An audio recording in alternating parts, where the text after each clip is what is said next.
Damos comienzo a un nuevo programa.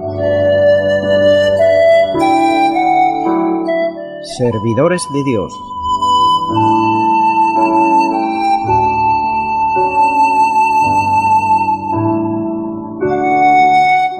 Este es un programa que está respaldado por la Iglesia Evangélica Misión Evangélica de Cataluña.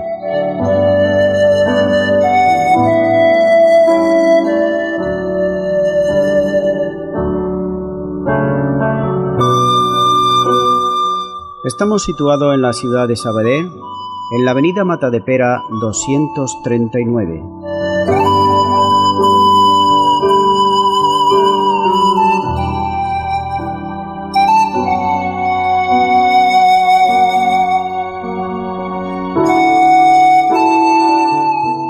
Antes de dar introducción a la palabra de Dios, estaremos poniendo una alabanza.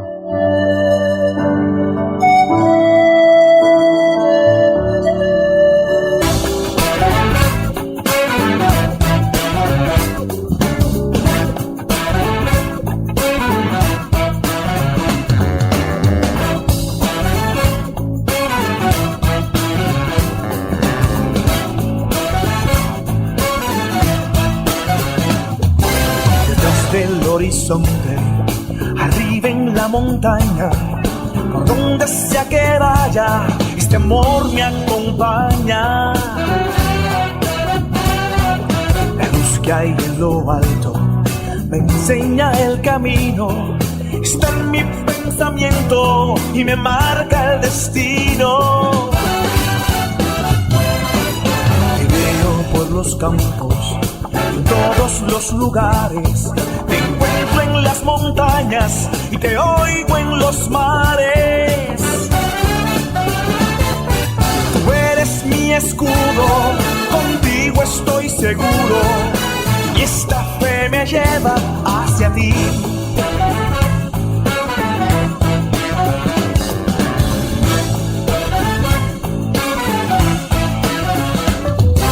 Te llevo en mi pecho, el mundo es más florido. La vida que en la tierra tiene otro sentido. Camino y no me canso, olvido hasta mi cruz, firme en este rumbo que me marca tu luz. Todos los momentos que miro al firmamento, mi fe se hace más fuerte y de acero me siento. Tú eres mi escudo, contigo estoy seguro, y esta fe me lleva hacia ti.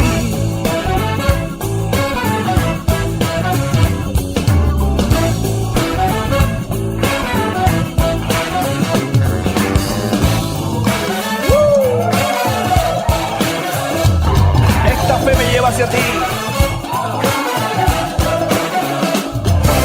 Todos los momentos que miro al firmamento, mi fe se hace más fuerte y de acero me siento.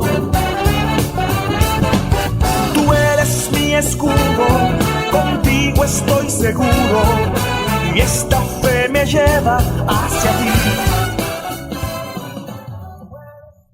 Continuamos compartiendo la palabra de Dios. Y estamos en la epístola a los Hebreos. Y aunque el capítulo 11 es por excelencia el capítulo en el cual nos habla de los héroes de la fe, y nos dice así simplemente la fe, pero estamos hallando que en esta serie de estudios que estoy compartiendo, a través de la palabra de Dios podemos hallar que hay muchas clases de fe. Hay fe que puede ser salvadora, hay fe que puede ser que justifique al hombre, hay fe redentora. Y vamos a hallar ahora también aquí una clase de fe en el versículo 32 del capítulo 11 en la epístola a los Hebreos, y donde dice la palabra de Dios: ¿Y qué más digo? porque el tiempo me faltaría contando de Gedeón, de Barak, de Sansón, de Jefté, de David, así como de Samuel y de los profetas. En este versículo 32 hallamos aquí la fe de este hombre que fue Gedeón, y es una clase de fe que es una fe heroica.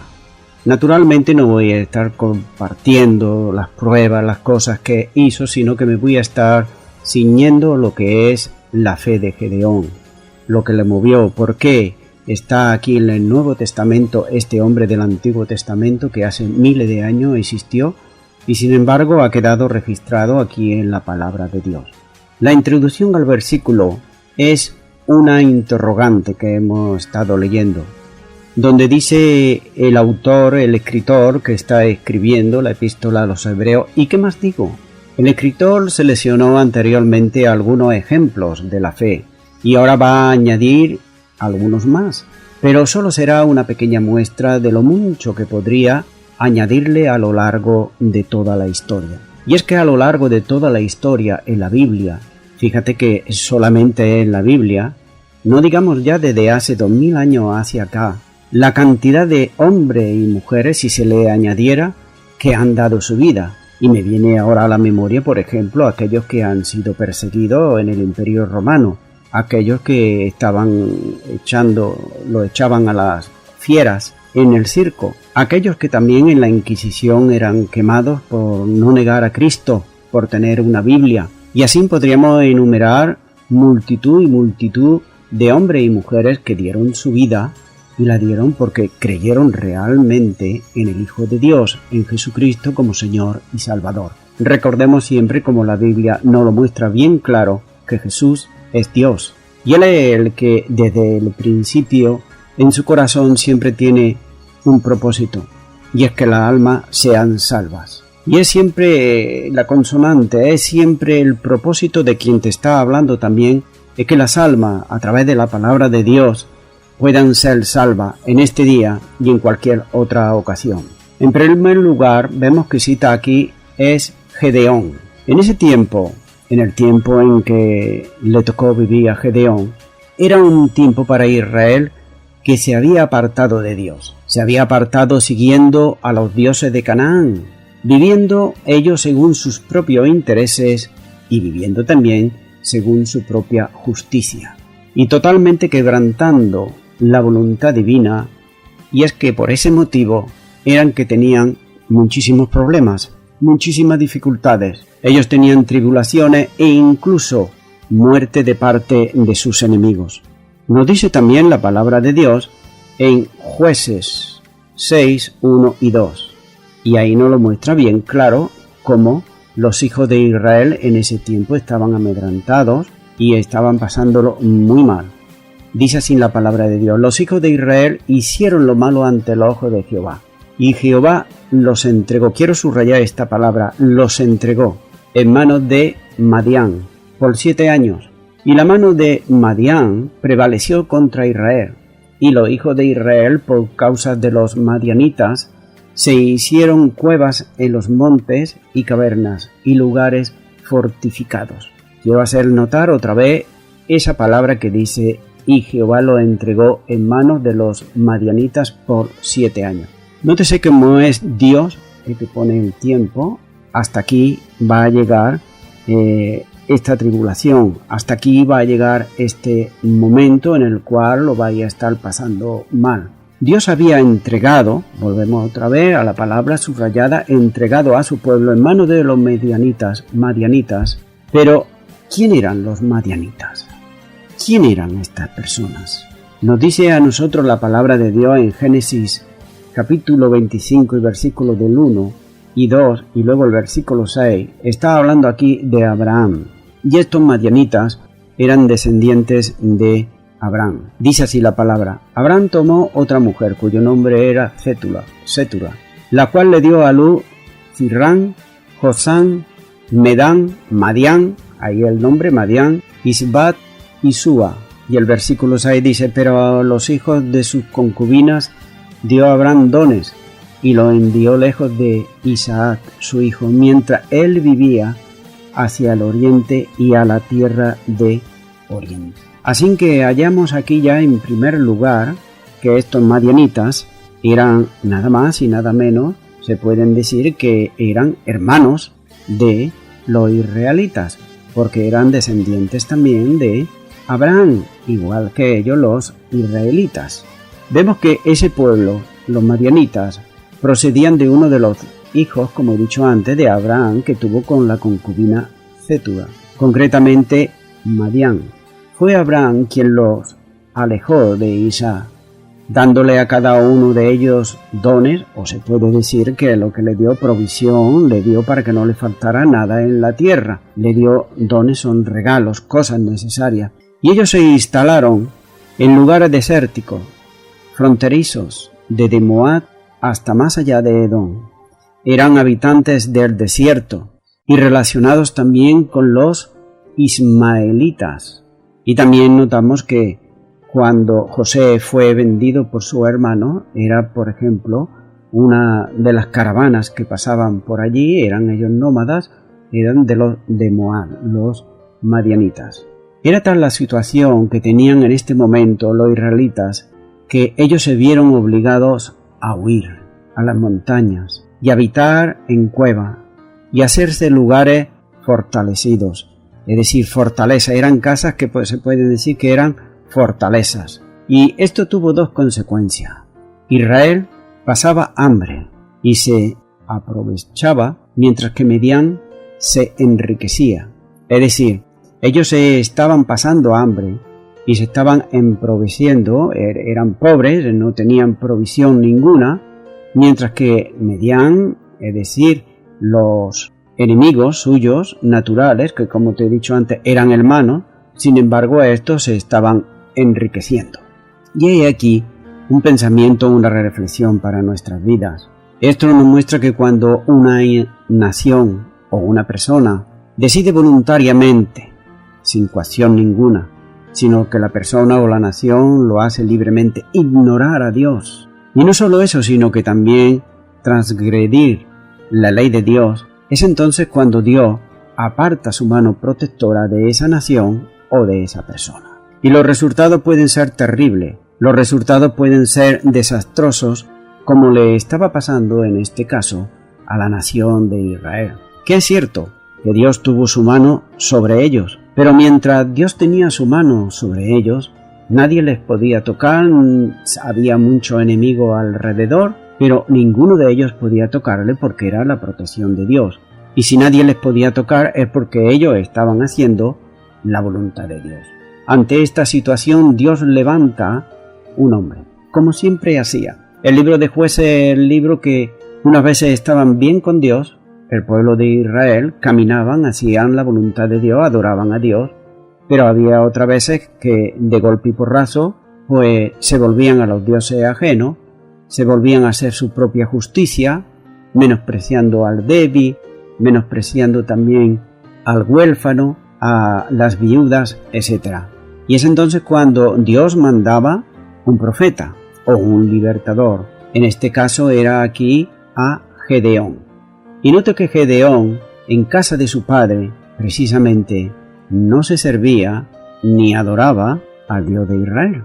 Es decir, que Gedeón tenía todas las papeletas para no ser el elegido, puesto que él estaba viviendo en una casa que eran idólatras y adoraban a Baal. Nótese lo que dice el libro de Jueces, capítulo 6, versículos 25 y 26, donde dice: Aconteció que la misma noche le dijo Jehová: Toma un toro del hato de tu padre, el segundo toro de 7 años, y derriba el altar de Baal que tu padre tiene, y corta también la imagen de Asera que está junto a él. Nótese, derriba el altar de Baal que tu padre tiene, y corta también la imagen de Asera que está junto a él, y edifica altar a Jehová tu Dios en la cumbre de este peñasco, en lugar conveniente, y tomando el segundo toro, sacrifícalo en holocausto con la madera de la imagen de Asera que habrás cortado. Como he dicho antes, Gedeón, si fuese un hombre el que lo hubiese escogido, hubiera dicho: bueno, este que vive ahí en casa de unos idólatras, pues no, este ya lo borramos de la lista. Pero es que Dios no ve como el hombre que ve lo externo. El hombre siempre está viendo lo externo del hombre, lo de afuera. Pero Dios ve el corazón del hombre. Y pese a que Gedeón habitaba y vivía en una casa que su padre era idólatras, esto no quiere decir que Gedeón no buscase desde lo más profundo de su corazón, buscase al Dios de Israel. Por eso vemos que, por tanto, la fe de Gedeón en Dios de Israel se pone de manifiesto en ¿qué? En que cuando él recibe a Dios, cuando Dios le está hablando aquí, él obedeció a Dios. Pese al estar viviendo allí con toda su familia, pese a estar rodeado de idólatras. Es lo mismo que le sucedió, por ejemplo, a Abraham. Abraham, Dios le mandó que saliera de su tierra y de su parentela en Génesis capítulo 12. Pero sin embargo su padre y también su familia eran idólatras, porque también tenían imágenes y la adoraban. Pero Dios, sin embargo, estaba viendo el corazón de Abraham, igual que estaba viendo aquí también el corazón de Gedeón. Como veremos más adelante, expuso su vida por obedecer a Dios. En ese primer plano, fíjate que ya Dios no va y le dice así de buena y primera vas a conquistar, vas a hacer esto. No. Primero tiene que haber una obediencia a Dios, un volverse a Dios de todo su corazón. Y es lo que aquí nos dice la palabra de Dios en Jueces 6, capítulo 28 al 30. Dice, por la mañana, cuando los de la ciudad se levantaron, he aquí que el altar de Baal estaba derribado. Supongo vaya sorpresa que se llevaron. Y cortada la imagen de Acera, que estaba junto a él. Y el segundo toro había sido ofrecido en holocausto sobre el altar edificado. Nótese, como Gedeón sigue todo al pie de la letra que Dios le había mandado sin reparar en las consecuencias que le podrían acarrear. Y dice el versículo 29, y se dijeron uno a otro, ¿quién ha hecho esto? Y buscando e inquiriendo, le dijeron, Gedeón, hijo de Joás, ¿lo has hecho? Entonces los hombres de la ciudad dijeron a Joás, saca a tu hijo, para que muera, porque ha derribado el altar de Baal, y ha cortado la imagen de Acera, que estaba junto a él. Nótese cómo se estaba jugando, como he dicho antes, la vida Gedeón, cómo estaba obedeciendo a Dios. La fe en Dios siempre impulsa a las personas a la obediencia, en primer lugar, y luego al compromiso con Dios. Dios le hizo exponer su propia vida. Él la expuso. Hay tres palabras que acabo de mencionar y que son clave para llevar la vida que a Dios le agrada. La primera, es la palabra fe. La fe en Dios siempre impulsa a las personas.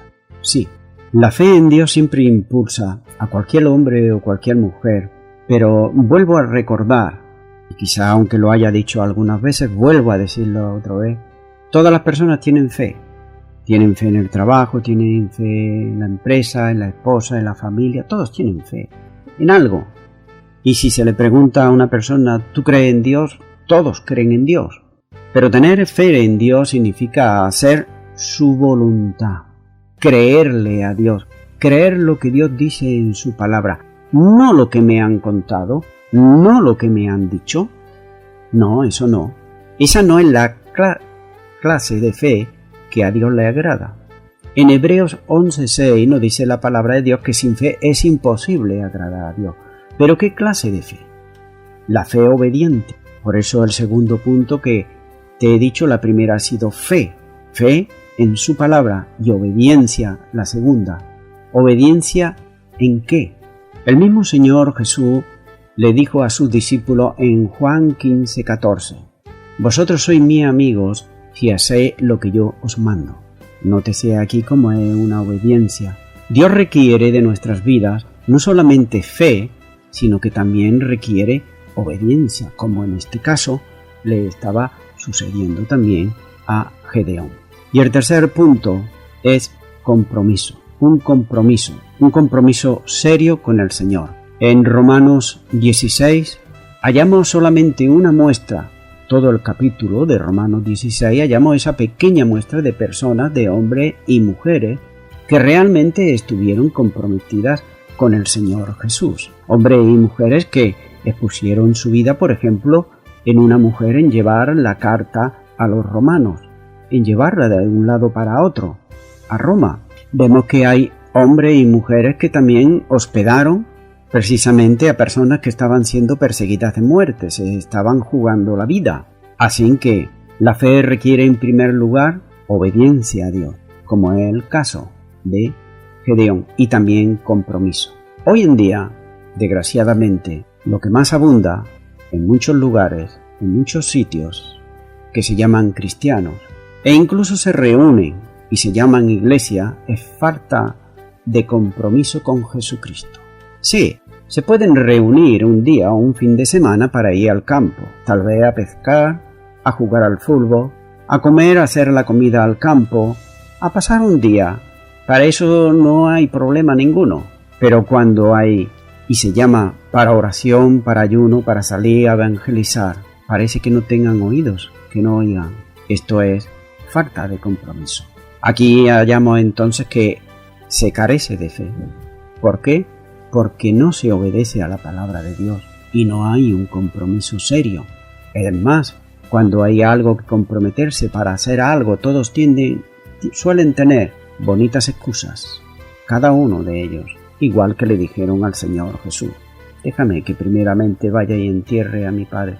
Oye, déjame que vaya y voy a probar la yunta, aunque sea de noche, pero voy a ir a probarla. No, yo acabo de casarme, ahora no puedo, ya ahora no.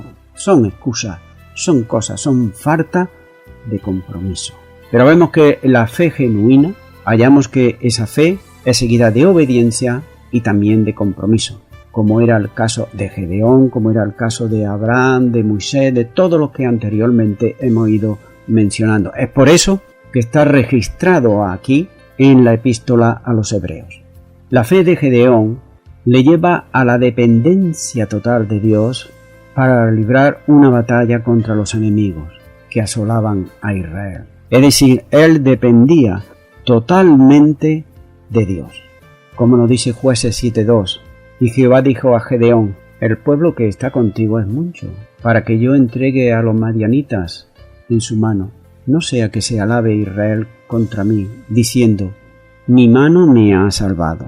Es decir, en pocas palabras, no sea que el hombre se dé gloria a sí mismo, que eso suele suceder muchas veces.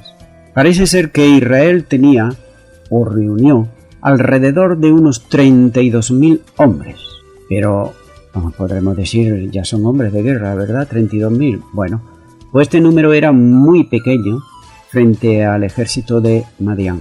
Sin embargo, Dios quería probar la fe de Gedeón. ¿Y cómo la iba a probar? Pues haciéndole disminuir el número de hombres de guerra hasta reducirlos completamente a 300. Y dice el versículo 6 del capítulo 7 de Jueces: y fue el número de los que lamieron, llevando el agua con la mano a su boca, 300 hombres. Y todo el resto del pueblo se dobló sobre sus rodillas para beber las aguas. Es decir, que fueron estos realmente los que Dios escogió. 300 hombres, nada más. Nótese, Dios llama. Gedeón obedece, pese a estar rodeado de idolatría, pero Dios estaba mirando su corazón. Cuando él escucha la voz de Dios, le obedece y se compromete con Dios, pese a poner en juego su vida. Gedeón no solamente creyó a Dios y le obedeció en cuanto al número de hombres de guerra. Es decir, Dios había dicho 300, pues mira, 300. Si hubiera dicho 100, pues 100. Él estaba dispuesto a obedecer a Dios. Él no estaba dispuesto a disputar con Dios. Oye, mira que 300 vamos ahí, nos van a pegar un palizón, que vamos a salir derrotados. No, nada de eso. No estaba dispuesto a eso. Ahí nos vemos una vez más esa fe que es una fe obediente, una fe que cree en el poder de Dios. Vemos que también, sino que también en cuanto a las armas, que Dios le dice que debían de escoger, las armas de guerra que deberían de luchar. Cualquiera podría pensar y decir, bueno, es que Dios le va a dar la última tecnología en armas de aquel tiempo. Pero sabes, a cualquiera le parecerían estas armas que Dios le dio armas ridículas, incluso inútiles totalmente. Nos dice la palabra de Dios, fíjate bien lo que dice Jueces 7:16. Y repartieron los 300 hombres entre escuadrones. Fíjate, las armas que le da, dio a todos ellos trompetas en sus manos. Trompetas, esa era el arma, una de ellas. Y cántaros vacíos, con teas ardiendo dentro de los cántaros. Bueno, pues estas eran las armas. A cualquier estratega militar hubiera pensado, estos están locos, estos van a ser derrotados. Bueno, también los de Jericó, cuando estaban viendo a Josué y al pueblo dar vuelta alrededor de Jericó, también deberían de pensar lo mismo. Estos están locos, ¿dónde van estos? ¿Qué es que van de paseo? ¿Qué es lo que están haciendo? No hablan, no dicen nada. Pues qué aburridos que son. Siempre cada día igual, la misma hora, hacen lo mismo. Vemos la estrategia de Dios, que no tiene que ver nada con las estrategias humanas, ni mucho menos. Pero Gedeón creyó a Dios. Jueces 6:14 dice, y mirándole Jehová le dijo, ve con esta tu fuerza y salvarás a Israel de la mano de los madianitas. ¿No te envío yo? Y es que cuando Dios envía a cualquier persona, ¿importa acaso el número de cuántos son los enemigos? ¿Importa incluso las armas, la tecnología que ellos puedan tener? ¿La astucia o la estrategia? ¿Quién podrá compararse con Dios en cuanto a estrategia, en cuanto a poder? Solamente tenemos que confiar en Él. Solamente tenemos que rendirnos a Él, aunque para los hombres nos puedan decir, os vamos a matar. O como le dijeron a Gedeón, a su padre, sácalo fuera, para que muera ya. Sácalo fuera, no lo queremos aquí. Pero él siguió confiando en Dios. Gedeón creyó la palabra de Dios y más tarde su fe obró.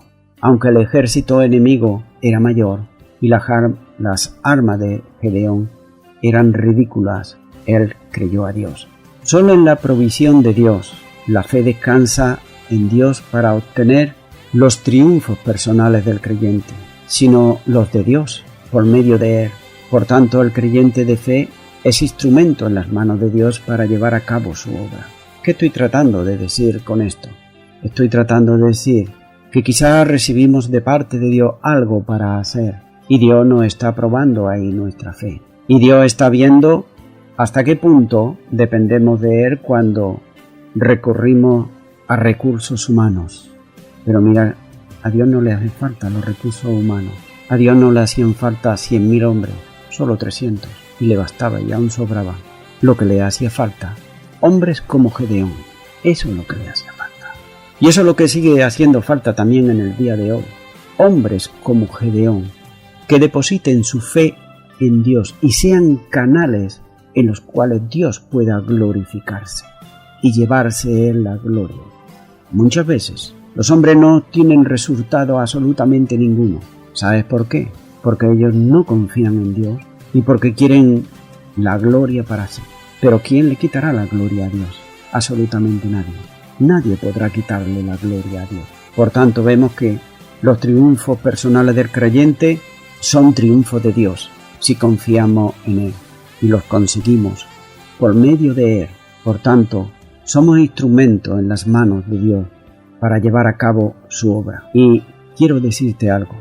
¿Qué mayor privilegio puede tener el ser humano, sea hombre o sea mujer, que ser instrumento en las manos de Dios, en los cuales Él, ese instrumento, siempre esté listo, preparado? Yo muchas veces hago la comparación de instrumento de Dios, lo pongo la comparación, quizás sea una comparación vulgar, pero es una comparación muy sencilla, es con un bolígrafo. Un bolígrafo tú lo ves ahí y bueno, sí, ahí está el bolígrafo. ¿Hace algo, dice algo el bolígrafo? No. El bolígrafo solamente es útil en las manos del que escribe. Pero te recuerdo que también el bolígrafo siempre debe de estar cargado y debe de estar listo para escribir cuando el escribiente quiera que escriba. Así igual nosotros debemos estar cargados, es decir, llenos del Espíritu Santo, para que ese escribiente que es Dios seamos instrumento en sus manos y podernos usar al momento del día de la noche cuando Él quiera. No decimos nada, no hacemos nada, no movemos un pie hasta que el escribiente coge el bolígrafo. Mientras tanto, el bolígrafo pasa desapercibido. El escribiente es el que se ve siempre. Por tanto, Dios puede ser también ese escribiente en nuestra vida y Él es el que se ha de llevar la gloria. Gedeón manifestó su fe en Dios en el reconocimiento de su incapacidad. Él se consideraba totalmente incapaz de poder luchar contra el enemigo. No podía, era más numeroso, era más fuerte, estaba mejor preparado. Por tanto, Gedeón dependía de Dios y de su poder. Y como nos dice la palabra de Dios también, en Jueces 6:34 dice: Entonces el Espíritu de Jehová vino sobre Gedeón, y cuando éste tocó el cuerno, los abiameritas se reunieron con él. Nótese que es cuando vino el Espíritu Santo. El creyente que deposita su fe en Dios siempre va a ser guiado por el Espíritu Santo. Él es el que nos va a decir cuándo, cómo y de qué manera, en este caso Gedeón, debía de tocar la trompeta. No debía de ser día señalado por Gedeón, ni la hora. Debía de ser, como hemos visto aquí, dice, cuando vino el Espíritu Santo sobre él.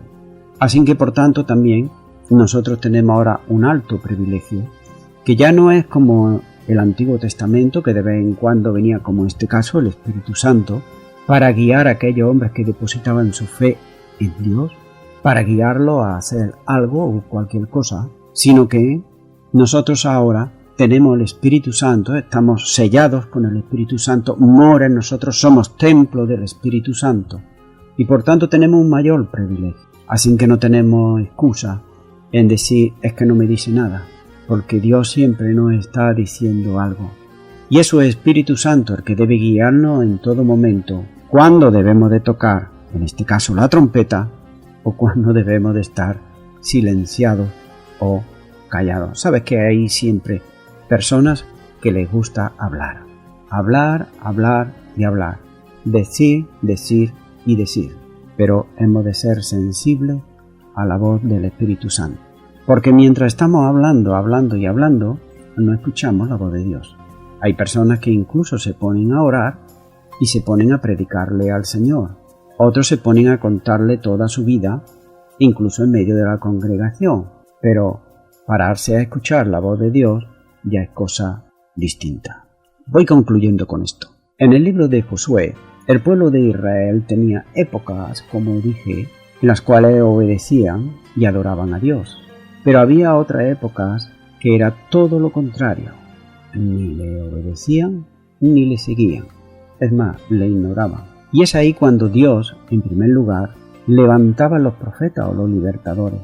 ¿Para qué los levantaba Dios? Fíjate el amor y la misericordia de Dios, que Dios no los castigaba ahí de golpe y porrazo, sino que Dios levantaba o un profeta que le dijese su palabra o un libertador, como en este caso Gedeón. Pero ¿con qué motivo lo hacía Dios?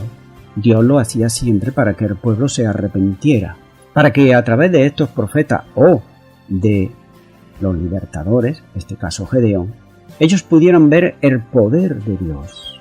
Y a través del poder de Dios, ellos pudieran volverse de nuevo a Él, a su Dios. Si el pueblo no hacía caso, entonces Dios dice que le entregaba a los madianitas. En este caso Él retiraba su protección, la retiraba totalmente. ¿Y qué pasa cuando Dios está protegiendo a una persona o a una nación y esta nación no quiere saber nada de Dios? Dios es paciente, porque sabe lo que va a venir seguidamente. El hombre no lo sabe. El hombre en su ceguera espiritual y en su vida totalmente carnal no se da cuenta que apartarse de Dios tiene unas consecuencias.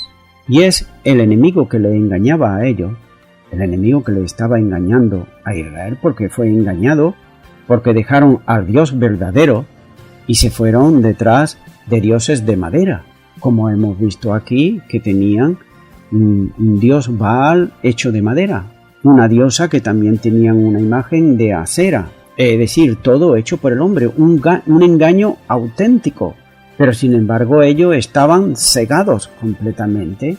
Es entonces cuando son engañados, y cuando son engañados, ¿sabes cuál es el primero que viene a pasarle factura? Pues precisamente el que lo ha engañado.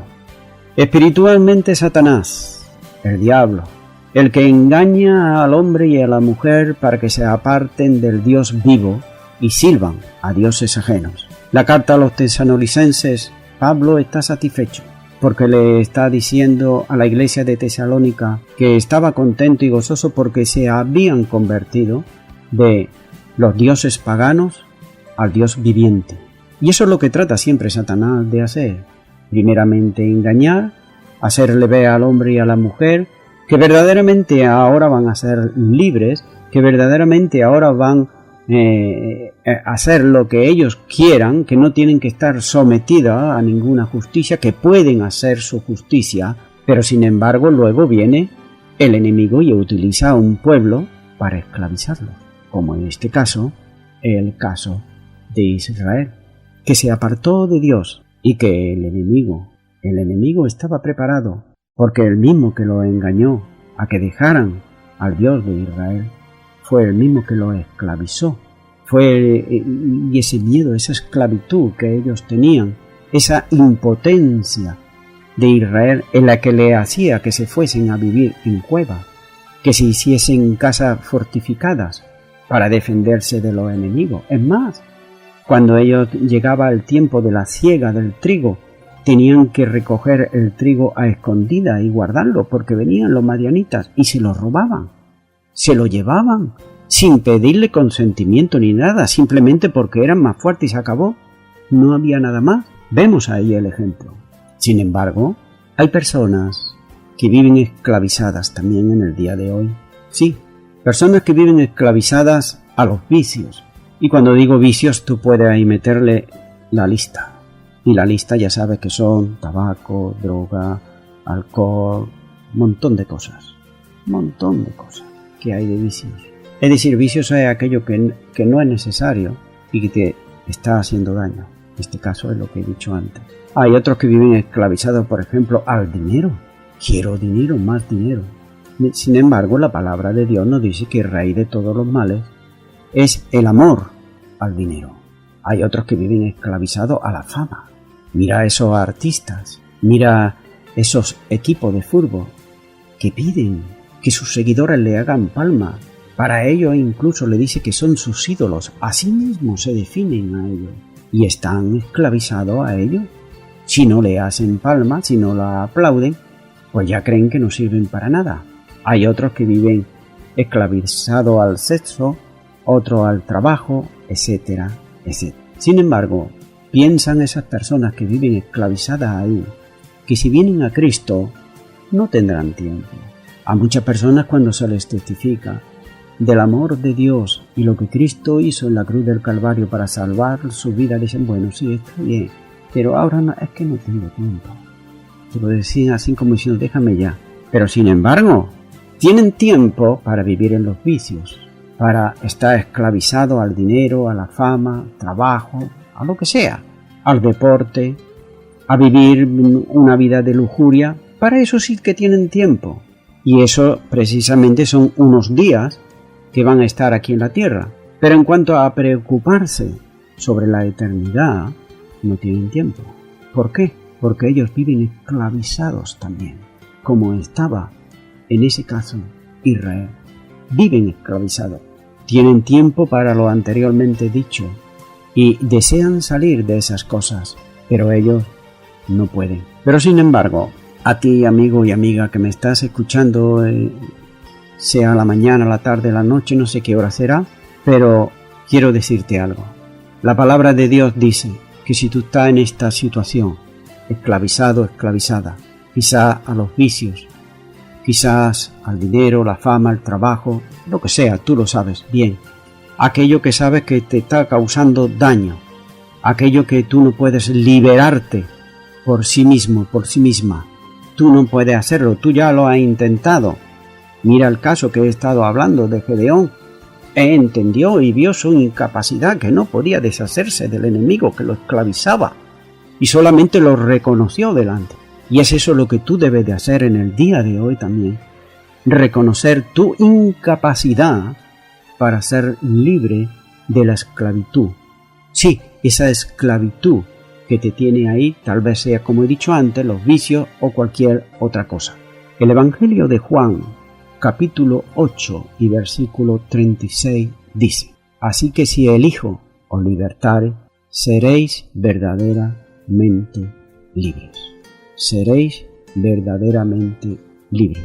¿Y quién es el que nos tiene que liberar? El Hijo de Dios, Jesucristo. Es el único que puede deshacer esas cadenas de esclavitud que te tienen atado y atada, ya que Él vino a deshacer las obras del diablo. Pero tú debes, en un acto de fe, depositar tu fe en Él y recibirle como Señor y Salvador de tu vida. Y si es así que tú quieres hacerlo, yo te animo ahora, en esta hora, que tú repitas conmigo una sencilla y muy fácil oración. Y di ahí a donde está: Señor Jesús, te pido perdón por mis pecados, por mis delitos. Me arrepiento de ellos. Te abro mi corazón y te recibo como Señor y Salvador. Hasta ahora he luchado por mis propias fuerzas para ser libre de la esclavitud del pecado y de los vicios, pero no puedo. Por tanto, me rindo a ti, al Hijo del Dios viviente. Entrego todo mi ser, cuerpo, alma y espíritu. Y deseo servirte todos los días de mi vida, desde ahora y para siempre. En el nombre de Jesús. Amén. Pues muy bien, amigo y amiga, si tú has hecho esta oración, yo te aseguro que tú vas a sentir la libertad que solamente Cristo Jesús da a aquellos que le reciben como Señor y Salvador. No solamente la libertad, sino también la paz de Dios, la reconciliación con Dios. Tú la tendrás por medio de Jesucristo. Y a toda la audiencia que me está escuchando en esta hora, quiero despedirme en esta ocasión y será Dios mediante hasta el próximo programa, si así Dios los permite. Que Dios os bendiga a todos. Estos confían en carros y aquellos en caballos.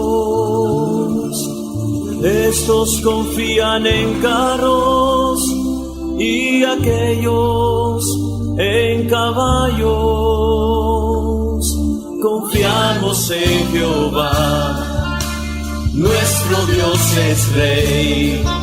Confiamos en Jehová, su diestra nos cubrirá. Confiamos en Jehová, nuestro Dios es Rey. Confiamos en Jehová, su diestra nos cubrirá. ¡Aleluya! ¡Bendito Dios! Tú eres nuestro Dios fuerte y poderoso. Por eso confiamos en ti. Tu diestra nos cubrirá poderosamente, Señor.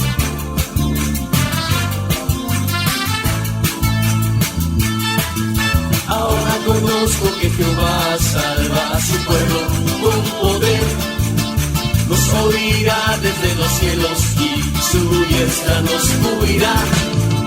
Confiamos en Jehová, nuestro Dios es Rey. Confiamos en Jehová, su diestra nos cubrirá.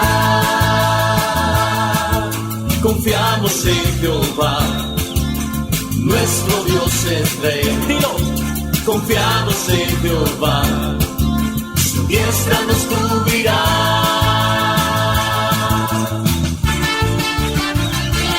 Aleluya. Confiamos en Jehová.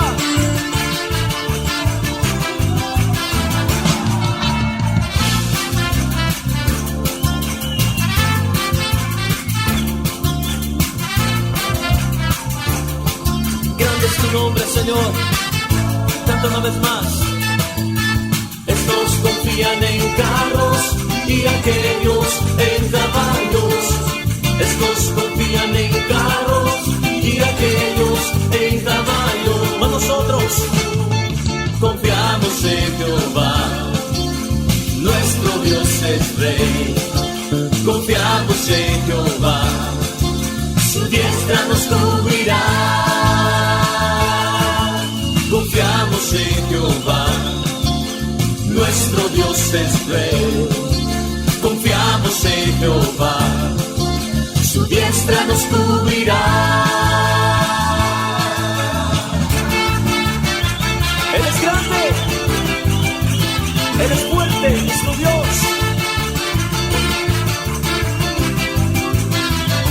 Él está con nosotros. Cantemos y alabemos su nombre con júbilo. Aleluya.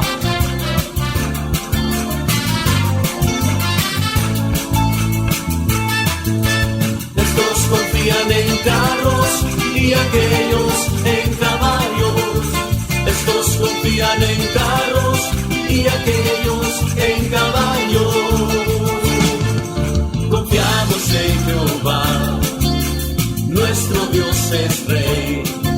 Confiamos en Jehová. Su diestra nos cubre.